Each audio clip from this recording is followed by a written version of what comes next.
First of all, before I start, let me thank you for giving me the opportunity to present my work here, and thank you in particular to François for inviting me for a month here. They even managed to find me an office with all this work, which is, for which I'm really grateful. Anyways, okay, so what I'm going to try to tell you about today is the modeling of galaxy formation in an expanding universe. And of course, before I start my talk, I'd like to thank a lot of my collaborators without whom this work wouldn't be possible, especially Johan Dubois at the IAP, so Institut d'Astrophysique de Paris. Also Christophe Pichon is there, and Charlotte Welker, who is my PhD student there. And also Taesun Kim, former student of mine, now postdoc at Princeton, and Adrian Sliz at Oxford, and Romain Tessier in Zurich. Of course, there are other people here that I'm forgetting, but these are the main collaborators that contributed to the work I'm going to describe here. So a lot of information about the simulation that I'm going to report on here is available on this website. You can ask me later if you want to know. Okay.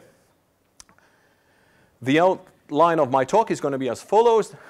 I'm going to try to tell you what actually we mean by numerical modeling of galaxy formation. I'm going to try to describe the physics that we want to model.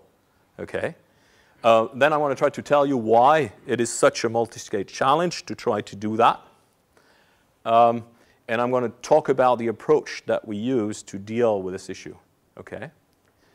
And rather to plague you with a litany of results of our latest work, what I'm going to try to say is through two major examples of what is going on, I'm going to try to tell you where do we stand today in terms of modeling the physics of galaxy formation and where we are going. All right. Okay. So let me start. The physics. So let me set up the scene. So what we're trying to do is we're trying to start from the little fluctuations that are imprinted in the matter density field at very early times after the Big Bang. So these quantum fluctuations that are expanded by inflation, okay? And we're trying to grow them into the galaxies that we see today, okay? Why are we trying to do that? Well, it's because it simplifies our life a lot if we can do that, in the sense that it specifies our initial and boundary conditions. Okay? So essentially what we know from the Planck mission is we know the content of our universe, right? And we know the rate at which it is expanding. So essentially what we have to model is a mix of collisionless dark matter and baryons. And by baryons, I will mean gas and stars. So gas initially, because stars haven't formed at very early times, okay, in this respective proportion. And we know that there is a dark energy with this value. Okay. Now, once we have this, in principle, the only thing we have left to do is to see how this multi-component fluid actually evolved into this universe that is in expansion. Okay? So essentially, the basic equations that we are trying to solve are first the one for a collisionless fluid, so what I will call the Vlasov, so there's no collision term here. The Vlasov equation, which is we apply to dark matter and stars. Okay? The continuity equation for the gas, the Euler equations for the gas, energy equation, an equation of state, of course, for the gas that you have to specify, and then everything is coupled through the Poisson equation. Okay? So that's the basic thing. And we're doing that in an expanding universe. And so what this means is that essentially means nothing for these equations. The expanding term are going to be absorbed in a change of coordinate. We're going to solve this equation in a system that we call super-moving coordinates, in which the observer is so we take, if you want, we take the expansion out. so that we can simulate a volume that has always the same size. Okay? Now, yes. Gamma is just the adiabatic index of the gas. All right, so if you think it's monatomic, it's 5/3 or, you know. Okay.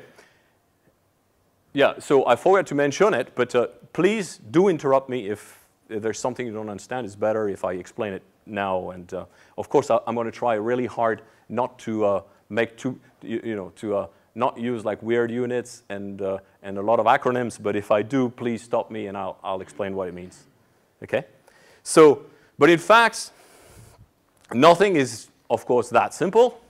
Because if you just take my equations there and you solve them, what you'll realize is that you will not form a single galaxy. In your simulation volume, what you'll form are big balls of fire, meaning a very hot gas in hydrostatic equilibrium into the potential well of dark matter halos. Okay? And so in order to actually get galaxies to form in the simulations, we have to do something else.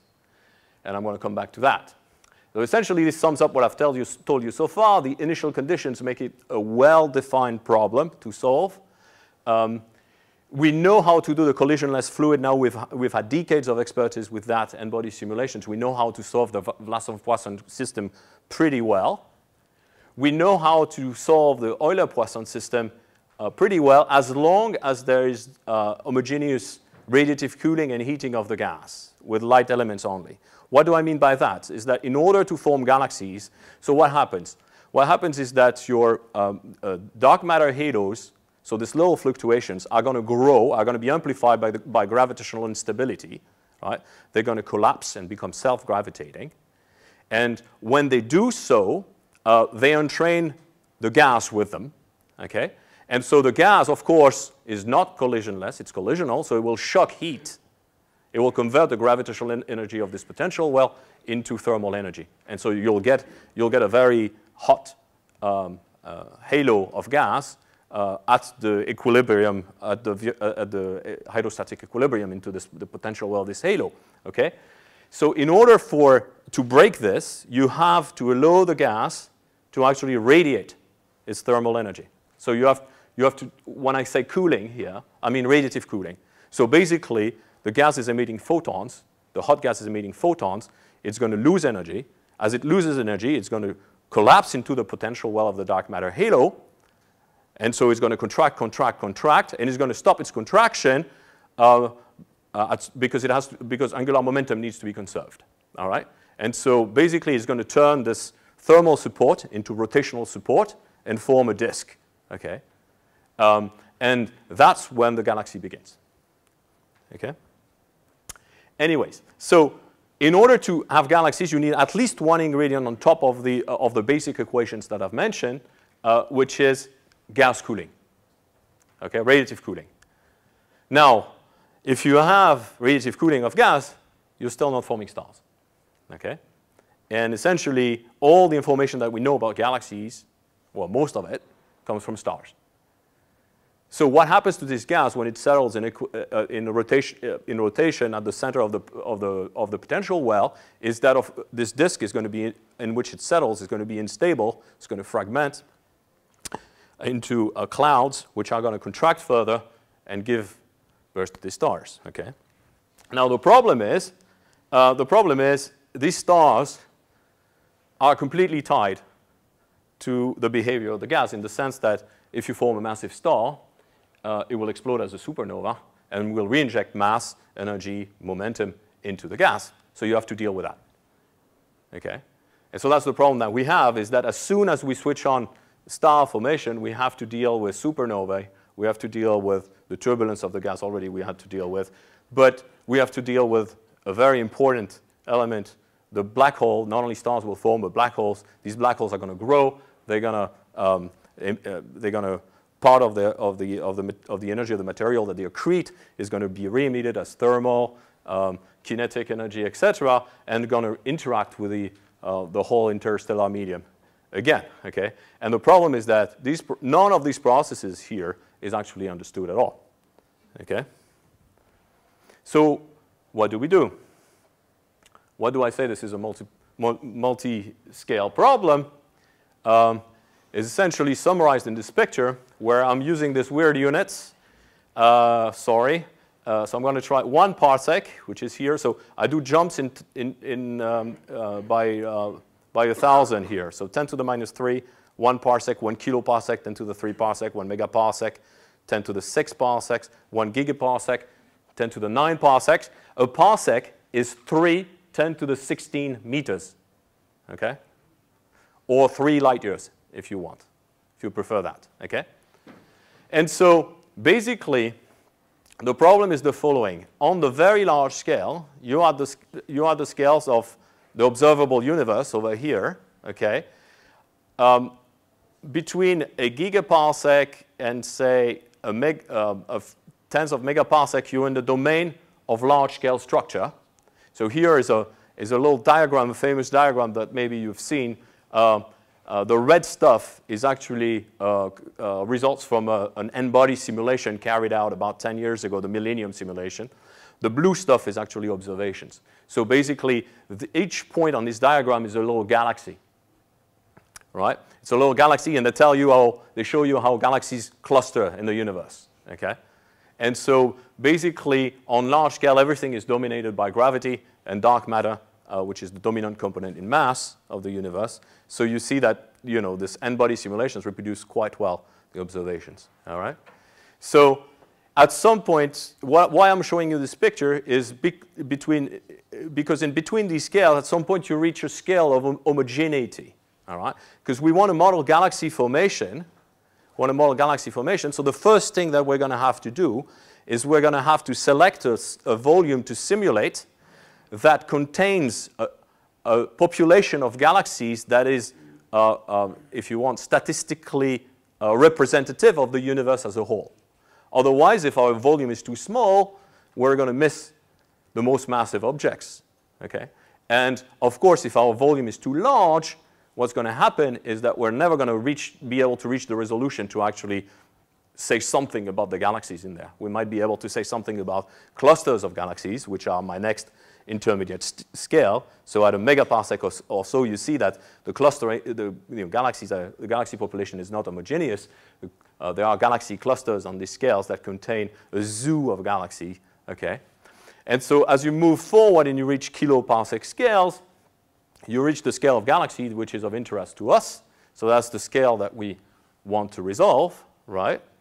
And then as you move below that, you enter the interstellar medium, and you see that the structure of these galaxies is very complex. Here's a picture of a molecular cloud. You have the scale here, 4 parsec, right? So it's dominated by turbulence, etc. So the question will arise as whether or not this is important to actually describe the properties of the galaxy as a whole. And then if you move even further down by 3 orders of magnitude, you have the supermassive black holes at the center of virtually every galaxy that we know, right, which actually accrete matter and can emit energy and push matter on very, very much larger scales. So as you see,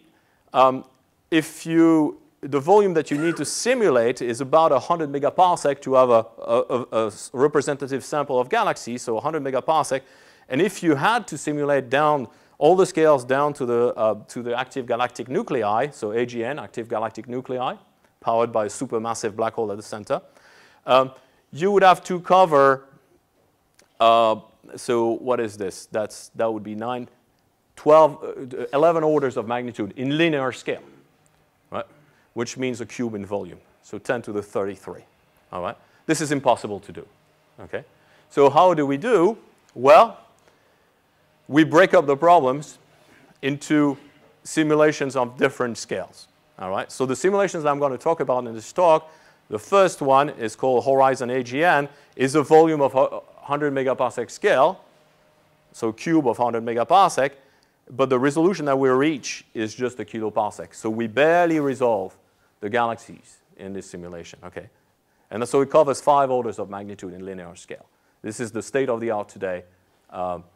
That's as best as we can achieve with the current algorithms and the current computational power that we have, okay? And then I'm going to talk, in the second part of my talk, I'll talk about the NUT simulations where we explore the physics of galaxies by resimulating one of these galaxies. So it's going to be on tens of kiloparsec scales down to 10 parsec, okay, to actually try to assess whether this structure of the interstellar medium, the internal structure of the galaxy, if you will, has an impact on how well we can deduce the properties, the global properties of galaxies. Okay? And of course, these two things overlap, and the idea is basically what you will need to do to get a global picture of galaxy formation is that you will need to use the results of this simulation on very small scales to build a subgrid model for the large-scale simulations. All right, that's the way you proceed. You have a region where they overlap, and then you're going to try to actually patch the results of the higher resolution stuff onto the to the low resolution stuff. Okay, and of course there's the particular case of active galactic nuclei, which is here where we're more or less are guided by simulations of individual supermassive black holes done by other groups to actually infer the properties that these guys have on our interstellar medium. I'll come back to that. Okay, so this is a multi-scale problem, so it's already hard if you just have the scales to deal with. What complicates things a lot is what I call the inverse cascade problem. Okay, what is the inverse cascade problem? Well, you see that the supermassive black holes, these AGNs, they live on 10 to the minus 3 parsec scales, right? And we believe that they're responsible for setting the high mass function of the galaxies on kiloparsec scales. Okay? So basically, what happens on 10 to the minus 3 parsec has an impact on what you're doing on kiloparsec scales. Of course, you're not resolving the 10 to the minus 3 parsec scale. So how do you go? So let me try to explain it simply here, what the problem is. So here, I'm giving you a plot of the mass function. Okay? On the left is the dark matter halo mass function. On the right is the galaxy mass function. Okay? What is this mass function? Is basically the number of objects here in log scale as a function of the mass. So it's simple histogram. I have mass bins, and I count the number of objects that I have at each mass. Okay? And so that's a measurement. This black curve is a measurement of the dark matter halo mass function measured by in n-body simulations. Okay? All right?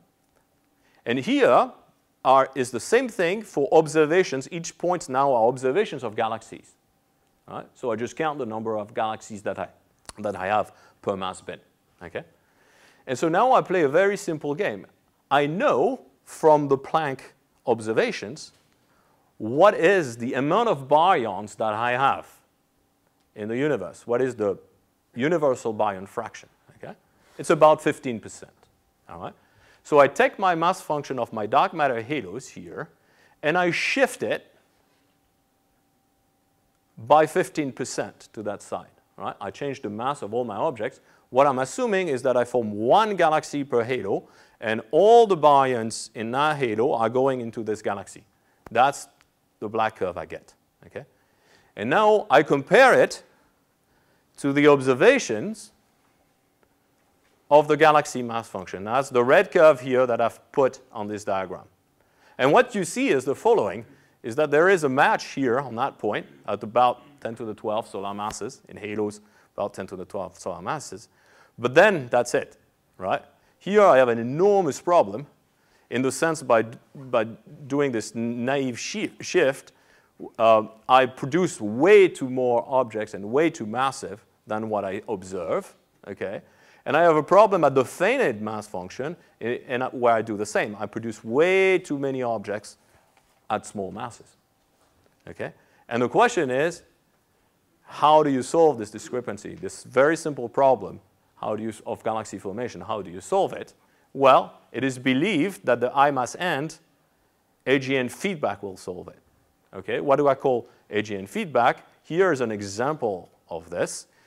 It's a galaxy at the center of the Virgo cluster, 17 megaparsec away from us, which is called M87. And what you see here is this galaxy. You see the starlight in yellow light. And what you see clearly here is the synchrotron emission from a powerful jet that extends kiloparsec. And so the idea is that this supermassive black holes on 10 to the minus 3 parsec scales are actually controlling the amount of stuff that actually, the amount of gas that actually rains down on my galaxy and turns the gas into stars. All right? That's the idea. Okay, that's what we want to simulate. Okay? And I'll talk about that in the second part of my talk. On this part, it is believed that for small mass objects, supernova explosions are playing the same role of regulating the amount of material that turns into stars. Okay? All right. So I've set the scene here of the problem. How do we deal with that? Essentially, in everything I'm going to mention, how we deal with a multi-scale problem is called, not by another acronym, which is AMR, for Adaptive Mesh Refinement Technique. Okay? And so what it is that we're solving the equations that are the basic equations that I've shown you before. We're solving it on a grid that is adaptive in the sense that as soon as certain conditions will be met in the fluid, here quasi-Lagrangian because it's in terms of mass, and I'll explain that in a minute, the grid will refine itself, so it will become finer in the regions of interest. Okay? And that's how we deal with this problem. Here is an example. I don't know if you see it very well. So it's essentially easier to see in terms of particles. We have, for an n-body simulation, you have particles of a given mass. Right? They all have the same mass. The idea is that you start off with one particle per grid cell. As soon as 8 particles get into one of these grid cells, then you split the cell in 8 cubes. Right? It's all cubes. Okay? So that's why we call it quasi-Lagrangian, because of course you'll have cubes that are empty, but most of the cubes will remain with one particle, so you will keep the mass constant. Okay? So here is an example of that. You see, here's the grid. Here is the projected density of the particles. You see, as you increase the number of particles within a halo, you basically refine more and more. So you have grids of different colors represent different level of refinement, right? You're able to get finer and finer structures in a grid. Okay? All right. So why do we think that it's AGN feedback that actually regulates the high end of the galaxy mass function? Well, we have clues from another acronym, the ICM, the intra-cluster medium, the gas that's within these clusters. You remember the image I showed you of the galaxy cluster on megaparsec scale? Well, it turns out that it's beautiful because I showed you the galaxy in the optical. You see all these galaxies. You know, there's hundreds or thousands of galaxies clustered in these objects. Well, most of the mass is actually not in these galaxies. Most of the baryonic mass is not in these galaxies. Most of the mass is actually in a hot gas phase, a very hot gas phase at tens of millions of degrees Kelvin. All right? Okay. And so you can look at these gas in X-ray and get clues as to, you know, what is its temperature, what is its entropy, what is its density. And by looking at these properties, you get an idea that it needs to be regulated. And I'm going to come to that in a minute. With this first plot, which shows you here, as a function of radius, the cooling time. What we call the cooling time is the amount of time that is required for gas, hot gas at the temperature of that it has in the cluster to radiate away all its energy. All right? Cool. All right? And what you see is that in this dotted line here is the Hubble time, so the age of the universe in billion years. And what you see from this plot is that most of these curves, here they're color-coded with temperature, are below that curve, at below this line. Right? So what it means that the cooling time is very short in this object. So you have this hot gas that has an extremely short cooling time. So why the hell is this gas not cooling? All right? It should be all cold. And I've, accrete onto galaxies and have formed stars, but we measure that only 20% of these baryons are into stars. Okay? So we need to regulate this gas. Somehow we need to have a process that will keep it hot. Right? But the energy required is enormous. These things contain hundreds and thousands of galaxies. These clusters are 10 to the 14, 10 to the 15 solar masses. A solar mass is 2 10 to the 30 kilograms. Okay? That's 10 to the 14 or 10 to the 15 times that. The potential well is enormous. Okay? So you need a lot of energy. The other thing that I'm showing here is a plot of the entropy of that gas. And what you'll see is that, so as a function of radius again, this is the notation of the entropy. So it's basically the temperature divided by the electronic density to the power 2/3 here. And what you see is that it goes quite low. What I want you to notice is that you get quite low entropy gas, like around 10 in these units of keV per centimeter squared. Okay? Okay. So we need to regulate. Okay? Now what happens? What about simulated clusters? So here's an example of a simulation that we did with Julien Devriendt a few years ago. So that's what a cluster galaxy looked like in the dark matter and in stars. Okay? So what happens, what I want to show you here is what happens when gas cooling is turned on to actually make galaxies. Right? I said one of the processes to make galaxies, we need to turn cooling on, otherwise the gas stays hot, it never condenses and forms stars. Well, what happens when you just naively turn gas cooling is what we call the cooling catastrophe. This gas that nature is telling us has a very short cooling time in these clusters actually cools in the simulations. No surprise here. There's no process that prevents it from cooling. If you put in the cooling, it actually does cool. And what happened is a catastrophe in the sense that all the gas has temperatures about 8 keV, all right? You get low density, much lower density gas that is observed. It's transformed because the gas is transformed into stars. You get high gas entropy. Remember, in the observations, the entropy here, that's the first panel, the entropy was going down to about values of 10 or whatever. Here, there's nothing about, below value of 200. It's completely out of thermal equilibrium. By comparison, this is the same run, same exact cluster, but without cooling turned on. Okay? It's what we call adiabatic run.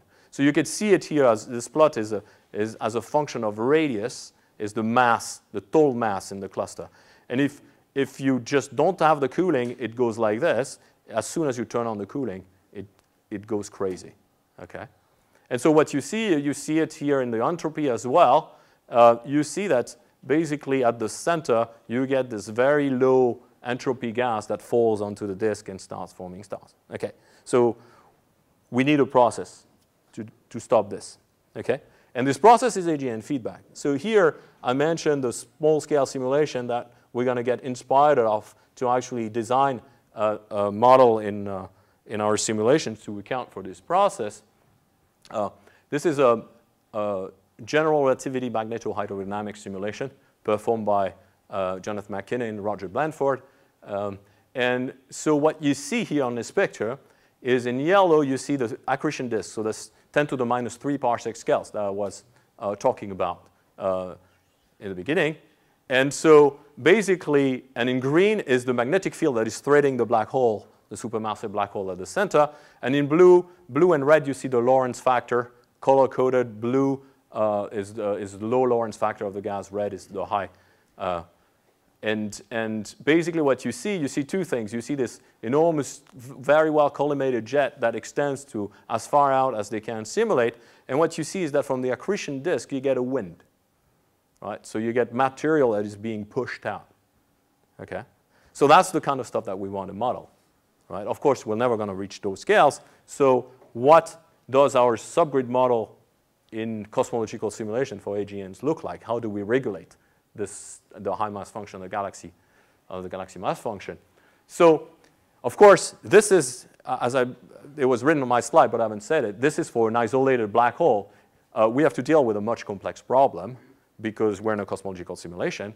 And basically, you first have to form the black holes, and then you have to grow them, because the energy that they are able to release depends on the accretion rate, the rate at which they accrete matter, quite dramatically. So basically, the way it's done is that we have what we call seeds, so particles. There are going to be collisionless particles, exactly as the stars and the dark matter, and they will form at the very high, at the center of very highly dense star clumps. Okay. Then we have to mimic the accretion of gas into a black hole, so we have to make them grow. Okay. That's the accretion rate of the black hole, m dot. And as you'll see, is proportional to the density, the mass of the black hole squared. That's why we have to make them grow. We can just assume that they stay at the same mass. Otherwise, we're gonna seriously underestimate the accretion rate and therefore the energy release rate divided by the sound speed cubed. That's the Bondi accretion rate. Now, what it means is that you get fast accretion in dense and cold regions. Okay. Now, the problem with that is that remember how there's a little proportional sign here. Okay, and the problem with that is that our resolution in the cosmological simulation is a kiloparsec. How do you get the accretion to a black hole from an estimate of the conditions on kiloparsec scales when this thing is swallowing matter that is at 10 to the minus 3 parsecs, so 6 orders of magnitude below? Okay, so that's going to be a parameter that we're going to have to tune. Okay, we're not going to get that for free. The other thing that we have, the other complexity, is that, of course, we're in a cosmological simulation, so galaxies in different halos will merge when the halos merge, and the black holes within these galaxies will also merge on a different time scale. We have to track that. Here's an example of this in the simulation. It's a function of time, the mass of the black hole. And what you see is that the black hole, if you look at just the black curve here, you see the black hole grows by very continuously by accreting gas up until this point where it merges with this black hole, and then you have a sudden mass jump because mass is conserved, and then nothing happens much in terms of accretion until the other merger here, and then once again. So the way we do that is, of course, we're doing Newtonian gravity here, so black holes can't merge, right? Because in order for black holes to merge, they have to lose angular momentum through the emission of gravitational waves, which only happens in general relativity. Okay? So what we do is that when our black holes become close enough and their relative velocity is small enough, then we just say, okay, we can't resolve that. We're just going to merge the black holes. Okay? So that's the subgrid model. Okay? So once you've done that, you are now growing your black holes, but you haven't said anything about the energy that they're actually releasing into the intracluster medium to actually regulate the mass function of galaxies. So you have to mimic the black hole feedback. And so there are several ways to do that. A simple thermal input on kiloparsec scales. Right? You remember I showed you this jets that are extending from this supermassive black holes on kiloparsec scales. So kiloparsec scales are the scale that you reach with this cosmological simulation. So what you're going to say is you're going to say, well, all the energy is thermalized on this scale, and I'm going to input the energy from this jet on that scale. Okay, that's the thermal feedback. Or you could say, well, I'm going to try to do a little bit better, and I'm going to try to actually model the jet, if I can. Okay, and so what we did, we tried both. Okay, and so essentially what you have is that the luminosity of this active galactic nuclei is proportional to essentially the accretion rate, as I showed you, times c squared. Okay, and so if you want to model the jet, I don't go into the details, but you can compute the gas angular momentum around the black hole with the quote-unquote bemol that is computed on kiloparsec scale again to determine the jet axis, and then you can inject kinetic energy with a bipolar outflow. Okay, bipolar outflow. All right. Now,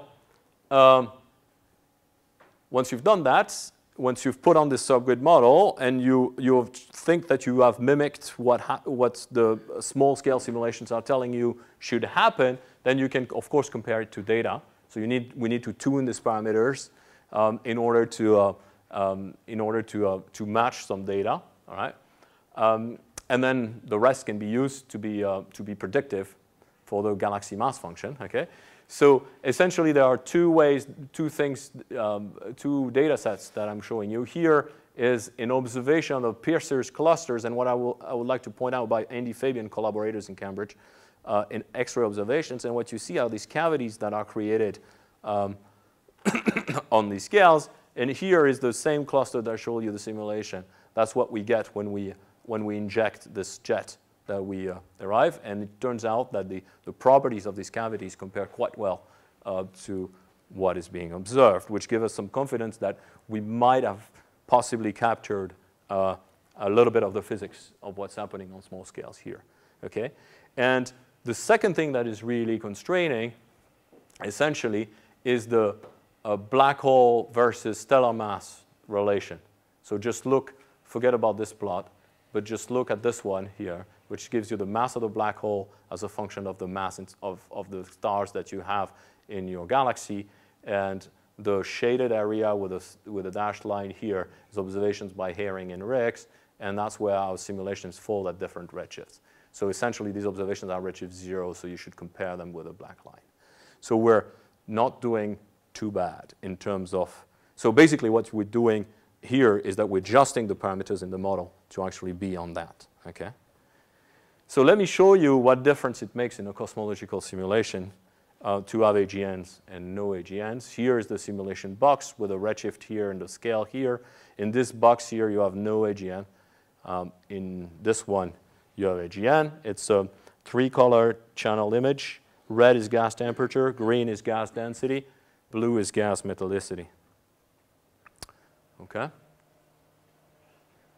And what you see is that you see the structures forming, right? And you see that some of the gas in the massive, the main difference between the pictures occurs for the massive objects, the big red blotches here, where gas actually shock heats and a large fraction of the gas doesn't actually cool. Okay? But what you see immediately is that the blue channel is relatively absent from this picture, whereas this image looks more purple. The blue is metals, right? So the metals that are produced by the stars and that are pushed away at the very center of the halos and need to be pushed away in order for you to see them in the underdense regions where there's no galaxies. Okay?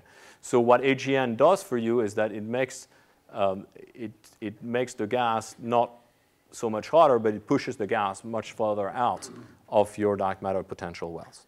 Okay? So that's a visual impression. If I go back now to my simulation of the cluster, and I'll show you, so these are the same columns as a function of radius, the no AGN run, so the adiabatic run, sorry, the one where there's no cooling, the cooling catastrophe run that I showed you before, that's what the AGN does for you. Okay? The AGN what it does for you is that it solves the entropy problem in the sense that now the entropy can reach the 10 keV per centimeter squared that are compatible with observations that I showed before.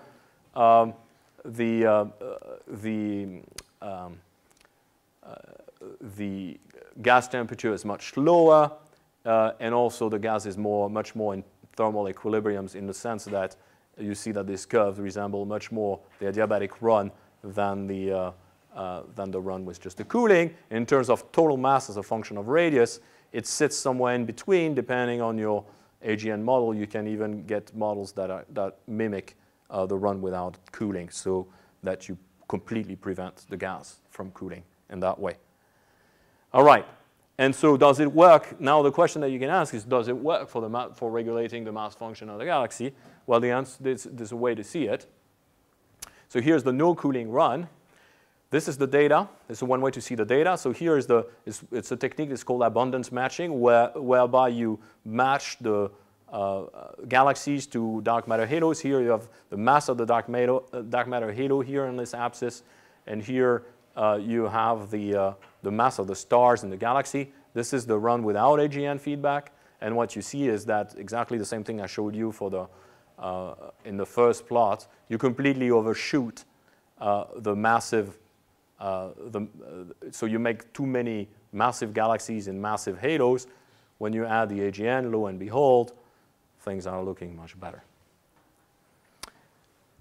All right, so to give you an idea of the technical details or of the state of the art of these simulations, I'm just going to go through rapidly through this Horizon AGN simulation. So what it is a simulation. So to give you numbers here, it's a box which is 100 megaparsec on the side, right? Which contains 1 billion of dark matter particles, which means that each dark matter particle here is 10 to the 7 solar masses. Okay, so they're pretty heavy. Okay, and the physics that I've described to you, well, at least not that part, but I'm going to come to it. But the AGN feedback. Okay, and so it was it took 10 million hours to do this calculation on 4,096 cores at the CNES, the supercomputing center, the French supercomputing center in Montpellier. Okay, and to give you numbers of the size of the number of galaxies that we have in this volume, it's about 150,000 galaxies per snapshot. We have about a snapshot, so an output of the simulation every 200 mega years. Okay, and it has, at the end of the calculation, it reaches 7 billion cells, so grid cells. Okay. All right. So of course since we wanted to use the simulations to study the impact of the AGN on regulating the stellar mass function, we did exactly the same calculation without AGN feedback. So here's a comparison of the two. It has exactly the same characteristics, except for two things. This one has no AGN feedback, and the cost of AGN feedback reflects in the computing cost. It's like 3 times less expensive to run this one than to run the previous one. Okay, so there is some predictive powers to this model in the sense that the AGNs don't only regulate the mass of your galaxies, but they also change the morphology of your galaxies.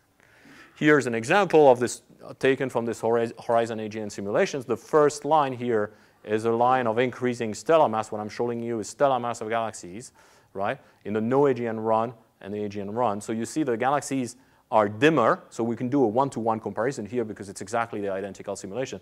Galaxies are dimmer because they're less massive, right? So there are fewer stars. That's something that we wanted the AGN feedback to do. However, what you'll see, it's too bad the light is way better on my screen, but what you'll see is that these have spiral features with blue, you could see them, right? The blue spiral arm features, which are completely absent here. So in other words, what you've done as well is that you've turned your massive spiral galaxies into lower mass elliptical galaxies. All right? And of course, we know what fraction of elliptical galaxies are in the universe. We can see that, right? And we can compare to observations. And we've done that. And so essentially, the agreement is way better.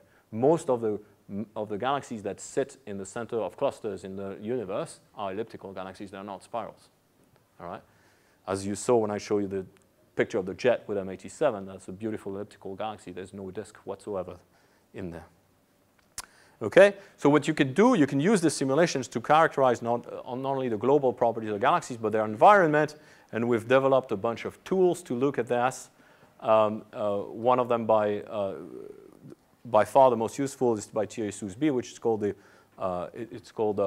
skeleton of the universe. So the idea is that you saw in all these pictures these beautiful filaments. You can actually mathematically quantify precisely what a filament is, how long it is, and so I encourage you, if you want to go into details, I can tell you about it. But essentially, this method is basically you sit on the density peaks of your density field, which are, if you want, in 2D would be the equivalent of the peak of the mountain, and you walk from one peak to another, walking on the ridges.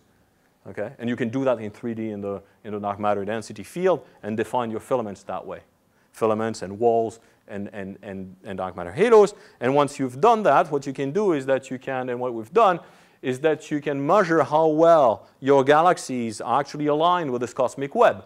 So that's what we did in this paper in the Horizon AGN simulation. And basically what I showed is a probability distribution function of the angle, the alignment angle, cos theta, where theta is 0 if the galaxy is perpendicular to the filament, and it's 1 when the galaxy is aligned to it, right? And so this is the PDF that we got from the Horizon AGN simulation. So what you see is that for the non-aligned galaxies, the PDF goes like this, whereas for the aligned case, they go like that. So it depends on actually the morphology of the galaxy. The ellipticals are actually perpendicular to the filaments, whereas the spiral galaxies tend to be more aligned. And lo and behold, this has been measured recently in the Sloan Digital Sky Survey, where they find exactly the same trend for elliptical galaxies on that side and spiral galaxies, so a decreasing trend with, of course, theta. So basically, galaxies that are more anti-aligned when they're elliptical and more aligned when they're spirals.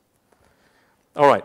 In the little time that I have, I want to now talk about pushing this, and now looking at galaxy physics, trying to resolve the galaxy, and trying to look at how the small-scale physics that we're not resolving, other than AGN feedback, is actually affecting the properties of the galaxies that we have. So this is done, once again, it's done with the same AMR technique developed by Romain Tessier. But the thing is, so what we want to do here is that we want to resolve the galaxy, but we don't want to lose the beautiful initial and boundary conditions that we have with cosmological simulations. So we still want to run a volume where we keep the gravitational tidal field around these galaxies, and we keep this beautiful cosmic filaments that are feeding the galaxy. So what you do is that you simulate a large volume at very low resolution, and you define a region of interest where you know that a galaxy is going to form by running the simulation at low resolution first, and you throw all your computational power in this small region. Okay? So what this allows you to do is illustrated here, where you see blow up of the AMR grid. So we go 10 refinement levels, which allow us to start with a box of about 10 megaparsec on the side and resolve the galaxy here, the finest cell, has about 10 parsecs. Okay? And so this is called the Nut suite of simulations, Nut after the Egyptian goddess of the sky, which was given the French word nuit. So that's how it spells in hieroglyphs, if you want. And since we were running with Ramses, we thought, we're going to keep the Egyptian theme here.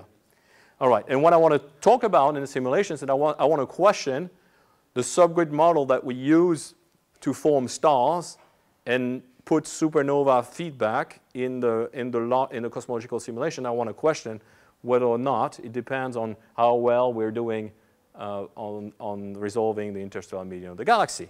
Okay, and so what does it look like? So it's, once again, it would be more beautiful on my screen, but what you can see is a snapshot. The galaxy of interest that I'm going to show you pictures of later on is here. That's a large-scale view, but when I mean large-scale is fairly small scale. Same 3-color image picture, and we're going to zoom in onto this galaxy. But you see that, I just wanted to show you that so that you see that the filaments and other little galaxies that are merging, we've kept all the environmental galaxy by using this method. Okay, so how do we form stars in galaxy simulations? So in the large-scale simulation that I showed you, basically, we use we don't know how to do it, so we let observations guiding us. And observations are telling us that there is a very tight relationship between the gas surface density and the star formation rate density, and which holds for over several orders of magnitude for all kinds of galaxies. Okay? And so basically the law goes like this. Okay? And so basically, you can model that by saying the star formation rate density is just proportional to the gas density divided by a free-fall time scale. Well, the free-fall time scale is calculated here.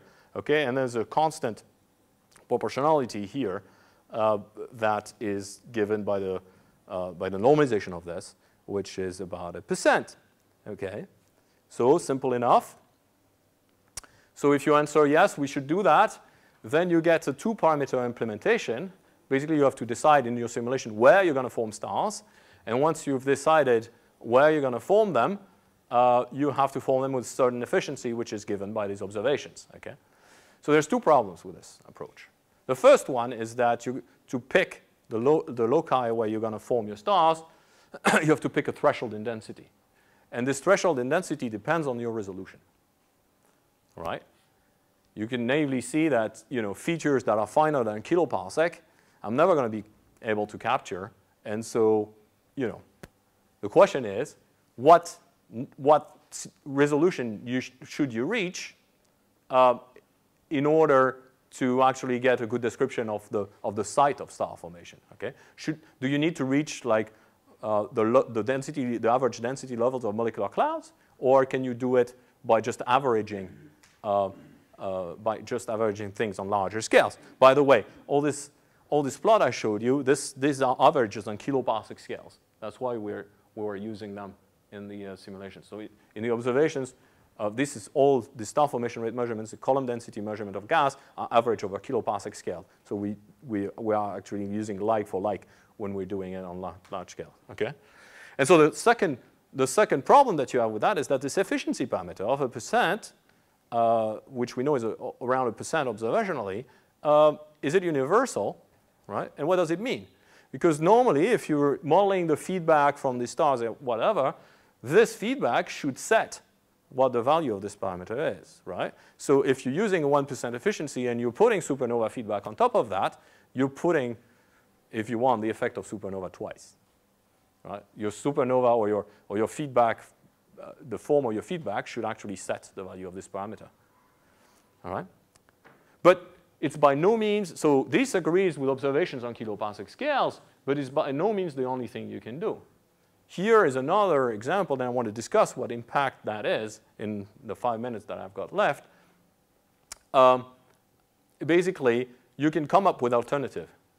And this one is a parameter-free, quote-unquote, resolution-independent alternative by which you say, well, I'm going to get rid of this annoying resolution-dependent threshold, density threshold, and I'm going to say, well, I form stars whenever the gravity on this side of the equation overwhelms my thermal and turbulent support that I have in my simulation.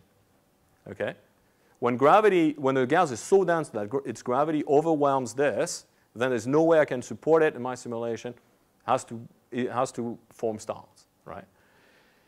And now my epsilon parameter is just going to be a function which is going to depend, which I'm going to measure in the simulation. So it's going to vary locally. It's not a universal constant anymore, right? And it's going to depend on how bound my gas is, how strongly bound my gas is, and what are the properties of the turbulence that I capture on the scales that I'm resolving.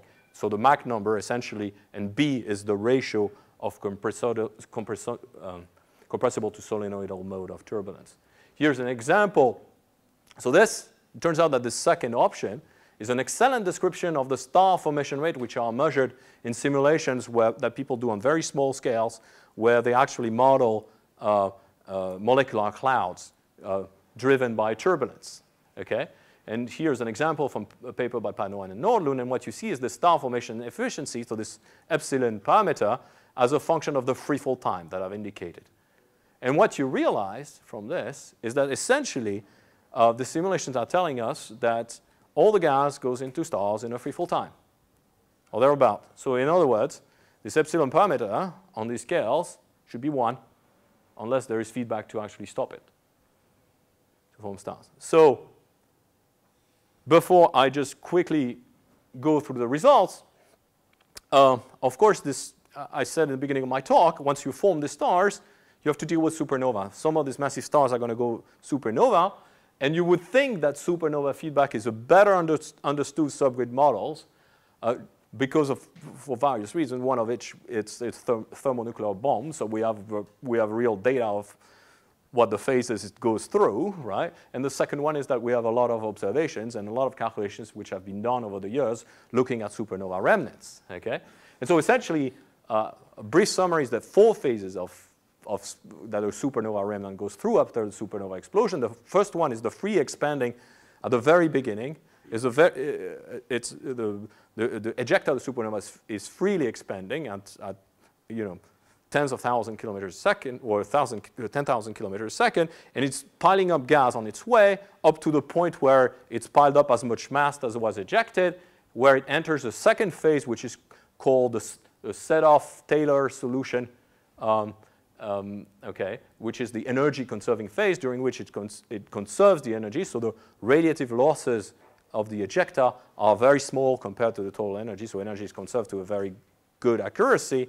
And while it conserves energy, it piles up momentum, like square root of m, of the mass that is sweeping. Okay? The third phase is, at some point, is pile up so much material that the radiative losses become very important. So it's not energy conserving, right? The energy is being radiated away. And after that, it enters the fourth phase, which is the momentum conserving phase, by which, it's the inertia of the remnant continues to expand in the interstellar medium, conserving the momentum on the way. And so basically it slows down and it piles more material up to the point where the momentum is equilibrated with the interstellar medium. Okay? So I'm going to show you here two implementations of that. One is, we're just going to assume we're just going to put the set-off solution that we have. And the other one here is basically going to measure in the simulation whether or not we are actually resolving this energy conserving phase. If we are, we'll put the energy conserving like in the first one. If we're not, we'll put the momentum conserving phase. Okay, so we'll put the correct amount of momentum. Okay. Simple time megayear delay for the explosion in both cases. You form your star particle, you wait 10 megayears, your supernova goes off. Okay. So final slide before I compare the result. The two-star formation criteria, and essentially what you're doing is that if you have your density threshold at 100 atoms per cc, this is a cut through the disk. That's the amount of gas that you would say would form gas at 1% efficiency. If you have the gravitationally unstable criteria, what you see is that this is the green regions. So you're forming stars much more clustered at a much higher rate, right? But it doesn't mean that you're forming fewer stars or more stars, right? It's basically the clustering of the stars and the rate at which you're forming them, which is different. Does this matter? Okay. Well, here is the galaxy that I showed you in the large-scale plot in 3 different runs with the threshold formation. Here is the self-gravity criteria. Here is without feedback, with the set-off solution, and with the momentum feedback. And what you see is you see a dramatic effect. Okay, I could show you this. This was face on. I can show it edge on. The 3 first runs, you see that in the case of no feedback and the threshold criteria, you have a very razor-thin disk-like structure, whereas with the self-gravity criteria, it's much more turbulent. Okay. So now, how does this impact the star formation rate? So very complicated plots, the same 3 runs. So I'm going to break it up in pieces so that you can see star formation rate and solar masses per year versus time. Okay. For the no feedback runs, the blue one is the one with the density threshold. The gray one is the ones with the self-gravity criteria. And what you see when these curves are not so different. When you integrate the total amount of stars formed, they agree to 10, 20%. So you're not forming fewer or more stars. You're forming, lo and behold, you're forming the same amount of stars. So you are on this Kennicott relation when average over the whole entire galaxy. Your point would be on the same diagram that the observations are telling you, even with the self-gravity criteria. Okay. Now you turn on the feedback. What happens is 2 different things. What you see is that this is the set-off solution, right? The set-off solution, what you see is that the total mass is 1.5 in this run. The green run is the density threshold 1.4. You don't do much. With the density threshold and the set-off solution feedback, you don't do much. With the other run, where the stars are more clustered and form more rapidly, you reduce the mass by almost a factor 2. Okay? Now, look at the momentum feedback, and things are completely different. Here, you've reduced the mass by a factor 2, the blue run with the density threshold. But in the other one, you've reduced it by a factor 10. Okay? And so, last slides. So now I'm looking at exactly the same plot that I showed you for the massive galaxies, but now I'm looking at it from the perspective of low mass galaxies. So mass of the dark matter halo, as a function of the mass, of the stellar mass in the galaxy. Ignore all the color points for the moment. Just focus on this galaxy that I've just showed you. That's the no feedback run. That's where it is. That's the data, right? And that's what happens when you put the momentum feedback on. Okay. So it makes a big difference of actually capturing some of the physics of the interstellar medium, and you have to be very careful when you do modeling on the large scales. All right. So I'm going to put up my conclusions. I hope that I convince you that tremendous progress has been achieved in the domain of numerically simulating galaxy formation and evolution. If you think about it, only 10 years ago, all that was available was n-body simulations calculating the dark matter on large scales, and galaxies were painted on the simulations using semi-analytic modeling.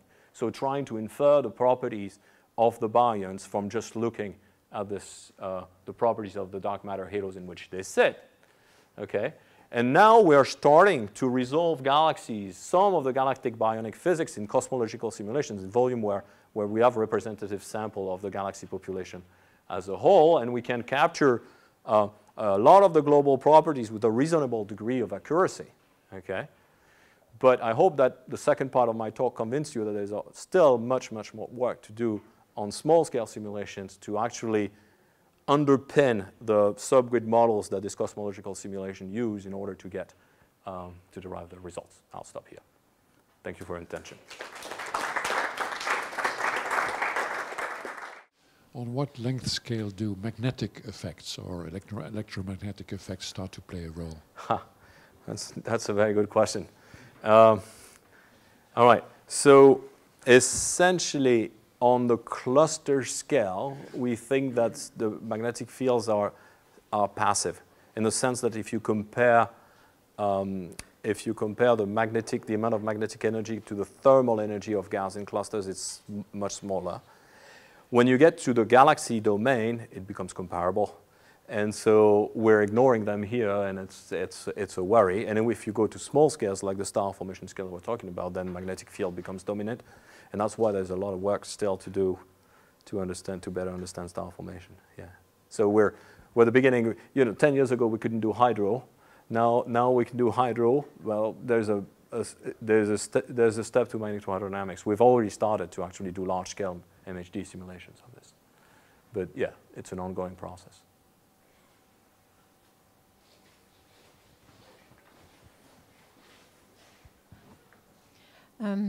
In your scenario or simulations, what sets the scale of galaxies?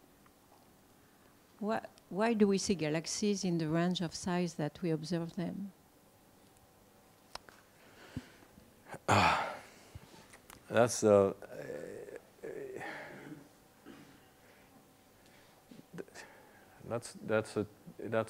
tough question.